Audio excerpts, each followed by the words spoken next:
ధర్మశాస్త్రం లేకుండా నశించిపోయిన వారికి ధర్మశాస్త్రం లేకుండా తీర్పు తీరుస్తానంటున్నాడు. అర్థమైందండి? ఇప్పుడు బైబిల్ తెలకుండా చచ్చిపోయే వాళ్ళు చాలా మంది ఉన్నారు, సువార్త తెలియకుండా చచ్చిపోయే వాళ్ళు చాలా మంది ఉన్నారు, క్రీస్తు అంటే వినకుండా చనిపోయే వాళ్ళు చాలా మంది ఉన్నారు. వాళ్ళు చాలా మంచి వాళ్ళు, చాలా నీతిపరులు, చాలా యథార్థవంతులు. వాళ్ళకి ధర్మశాస్త్రానుసారంగా శిక్ష తీర్పు అనేది ఉండదు, వారి మనసాక్షి తీర్పు తీరుస్తుంది. అయితే బైబిల్ తెలిసి కూడా బైబిల్ చెయ్యొద్దు అన్నట్టుగా బ్రతికాడు అనుకోండి, బైబిల్ ప్రకారంగా తీర్పు తీర్చబడుతుంది. అర్థమవుతుందని చెప్పేది. ఇప్పుడు బైబిల్ తెలియని వ్యక్తులకు కూడా దేవుడు కృప చూపబోతున్నాడు, ఇది నేను చెప్పబోతుంది.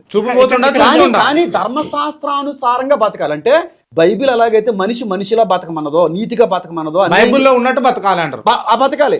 ఆ దేవుడు తెలియకపోయినా పర్లేదు, కానీ ఈ జీవితంలో ఎప్పుడు బైబిల్ వినకూడదు, యేసుక్రీస్తు ప్రభు వారి యొక్క మాట కూడా వినకూడదు. కానీ బైబిల్ ఒక మనిషిని ఎలా బ్రతకమందో అలా కానీ బ్రతికి చూపించగలిగితే వాళ్ళ మనసాక్షి కూడా సాక్ష్యం చెప్తుందంట. దాన్ని బట్టి తీర్పు ఉంటది. అర్థమవుతుందా? మంచిగా బతికి క్రీస్తును నమ్మకపోతే నరకం కాదండి, మంచిగా బతికిన వ్యక్తిని కూడా దేవుడికి క్షమిస్తాడు. అవసరం లేదు. వాడు నీతిగా, న్యాయంగా, యథార్థంగా బతికితే ధర్మశాస్త్రం లేకుండా వారికి తీర్పు తీర్చబడుతుంది. యేసుక్రీస్తు నమ్మాల్సిన అవసరం లేదు. వారి జీవితంలో ఎప్పుడు క్రీస్తుని ఎప్పుడు కూడా వినుండకూడదు, ఎప్పుడు బైబిల్ చదువు ఉండకూడదు.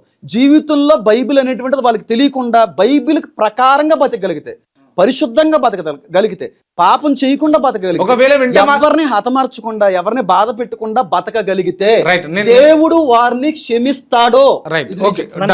నాకు ఒక డౌట్ ఉంది, నేను అడుగుతా. దీంట్లో ఎంత పెద్ద బొక్క ఉందో ఒక్క నిమిషం, నాకు డౌట్ ఉందండి, నేను అడుగుతా.